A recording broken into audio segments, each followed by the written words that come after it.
It's my feel-good breakfast show.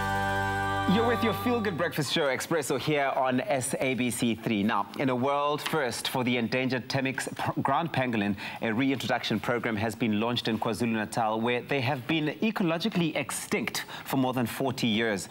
Now, pangolins, of course, are the world's most trafficked mammal, and their scales are highly sought after by poachers. Now, these scaly anteaters rescued from wildlife trade are being nursed back to health at the Johannesburg Wildlife Veterinary Hospital and then moved to a suitable reserve like Manyoni Private Game Reserve, where their soft release begins. It's a fantastic program. Now, this program, it's managed by African Pangolin Working Group and Professor Ray Jansen, the chairman of the organization, who joins us right now to tell us more about the importance of this soft release process. Professor Jansen, good morning. Thank you very much for making the time to chat to us.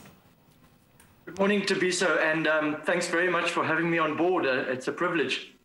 It's a pleasure to have you here with us. Can you please tell us more about the significance of this Temminck's ground pangolin reintroduction program in KZN?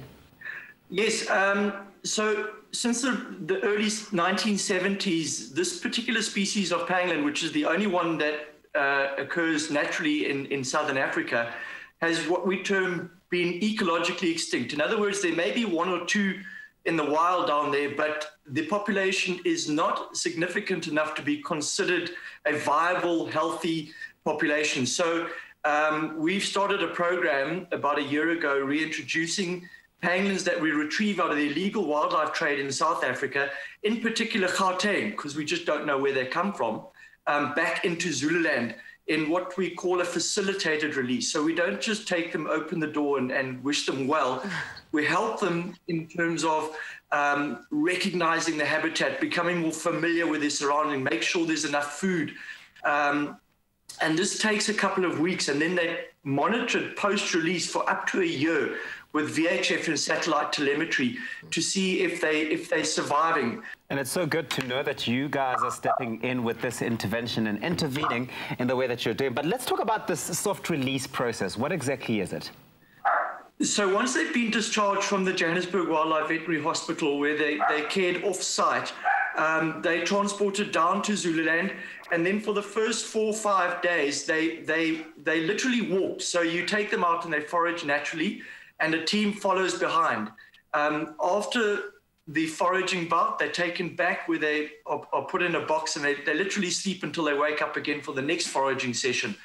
And once we find that they're feeding on their own, they're looking for shelter, they're finding their own burrows, then we leave them out for the first night and we check up on them early again the next morning and again the next afternoon, every day, twice a day for 3 weeks. Once they've sort of graduated from this, they checked on twice a week for about 3 months, and then once a week for about 6, 7 months. We found that some pangolins, even after 6 months, collapse in the field for whatever reason. A cold spell, they have a drop in immunity, they all pick up what we see pneumonia, and these spells only sort of show themselves or rear when the pangolins are again stressed, or there's a cold event, or there's a limit on some sort of natural part of their behavior where they're compromised. Then they're taken back into hospital and the process starts all over again. But this is not common, but it does happen in about 10% of the pangolins. Can you please expand on that thought, on the process of releasing the recovered pangolins back into the wild? Why is this program so important, and what are the benefits?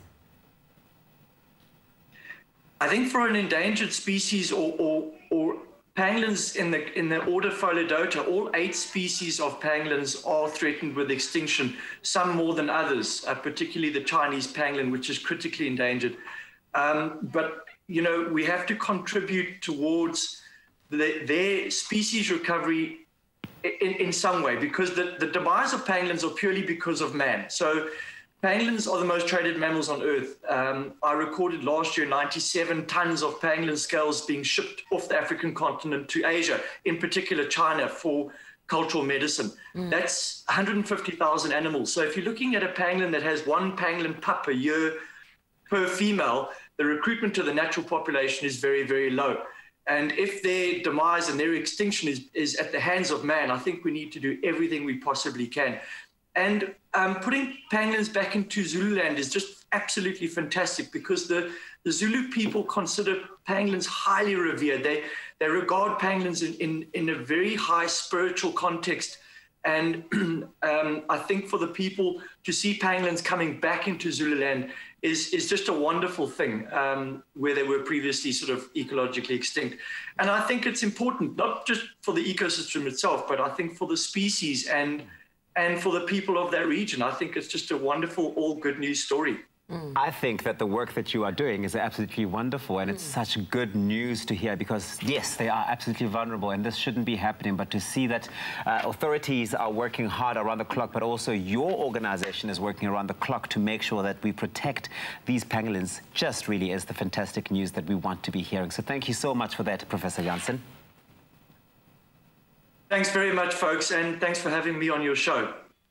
That was awesome, and I learned Really? something really interesting. Now, some great work being done by the African Pangolin Working Group, the Johannesburg Wildlife Veterinary Hospital, HSI Africa, and all other hands that assist in protecting this endangered animal. Ah, beautiful stuff, guys. So Kutle just had to go and see all this for herself, as she recently met with a pangolin, gorgeous as it is, in person, and the experts taking care of it at the Manyoni Private Game Reserve in KZN. I can't wait, let's check it out. It's not every day that one gets to see a pangolin in the wild. That's why today is extremely special for me, because these creatures are so beautiful, yet they are one of the most vulnerable mammals, and their survival is completely in our hands. That's why I'm here today to meet with experts who are in the forefront of making sure that they stay alive. Hi, how are you? Hello. Thank you, how are you? Good, good. Very pleased to meet you. I'm really excited to meet you guys because I know how elusive and interesting pangolins are. What kind of work do you do with them? I'm involved with the rehabilitation and reintroduction of Temminck's ground pangolin to the province of KwaZulu-Natal. So we rehabilitate animals that have been rescued from the trade, and we reintroduced them into the province of KwaZulu-Natal that they were extinct for the last few decades. Oh, wow. Glenn, what is your involvement? Okay, my involvement is I'm involved with a lot of the sting operations where we rescue the animals from the trade. We work very closely with the different police units in the different provinces, and as well as the environmental agencies like Ledet, GDOT, Green Scorpions, the Hawks and that. And we operate all over the country wherever we need it to do these sting operations. I recently learned that they are one of the most trafficked mammals in the entire world. Why is it that we never learn about them? I don't know exactly why, but unfortunately in the wrong context maybe, but lately pangolins have become more popular related to COVID, which still cannot be proved, by the way. But these incredible creatures are the most unique mammals you've ever heard about, and definitely the world needs to know more about them. They're currently the most trafficked mammal in the planet, and we really need to start taking action now. Another reason why they're the most trafficked animal in the world is because of their scales. Their scales contain creatine, the same as our fingernails, rhino horn, and it's used widely in China. We know of at least 60 commercially made traditional Chinese medicine that contain pangolin scales in them. It is also classified as a delicacy in Asia, where you can pay up to $2,000 for a plate of pangolin soup. Now, in Asia, you've got 4 species, and Asia have basically wiped out their 4 species of pangolin, and that is why they've come to Africa and now poaching the African species of the African pangolin. In what types of regions would you expect to find pangolins? Well, you get 4 species in Africa. You get the giant pangolin, which is found up in North Africa. Then you get the black and white-bellied, which is found in Central Africa, Cameroon, that area. And then you get 1 species in Southern Africa, the Temminck's pangolin. And you'll find them everywhere from the desert right down to the tropical areas of KwaZulu-Natal, Mozambique. So they're widespread across the whole of Southern Africa. You know, what I'm learning so far is that these creatures are actually really fascinating and they're interesting. What's the general nature of pangolins? Oof, I'm getting very excited every time I need to talk about them. I found them the most interesting, unique, mind-blowing, incredible creatures I've ever learned about. First of all, they're the only mammal in the planet with scales, covered with scales. They are not related to any other animal, like taxonomically. They're their own genus. And they're just incredible. Their characteristics are so different. Pangolins have no teeth. Pangolins have no vocal cords. They walk in 2 legs, at least Temminck's ground pangolin. It walks exclusively in 2 legs, just like a T-Rex, but it's still a mammal. So there's many things about them that make them the most incredible, mind-blowing creature you've ever seen. After briefly learning about the penguin from you guys, I'm really interested to see one today. Is that possible, Leno? Yes, actually it will be possible. Today particularly we have 2 individuals that arrived recently to Manyoni. They're in the first part of the release process, the soft release process, and we're taking them today to the vet.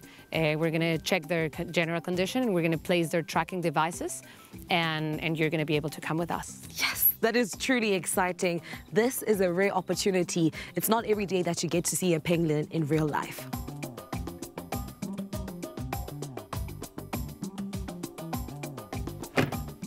Lena, we just arrived at the vet, but I know we can't talk inside because everything needs to be hush-hush.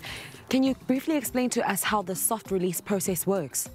Yes, the soft release process, it depends on every individual, but usually it starts in the moment that they get to the suitable location that they're going to be released, and depends on how the animal starts adapting to the new environment. Mainly if they start feeding, if they're comfortable in the new area, if they find a burrow. So the soft release process can go from a week to 4 months, I think is the longest one we've had. And it's slowly getting to be hands off the animal. So they start feeding on their own and they're in a suitable area. And then we keep monitoring at the beginning every night. And then every second night, every third night, slowly like getting less and less to go find him, weight him, and make sure that the condition it's good. I believe that you have one right now that arrived yesterday, Willie Thomas, who's here to go through the first stages of the process. Yes, he just arrived yesterday. So today we brought him to the vet. We're going to place his tracking devices, check his general condition again, and keep going with the soft release process. Hopefully he can be free very soon.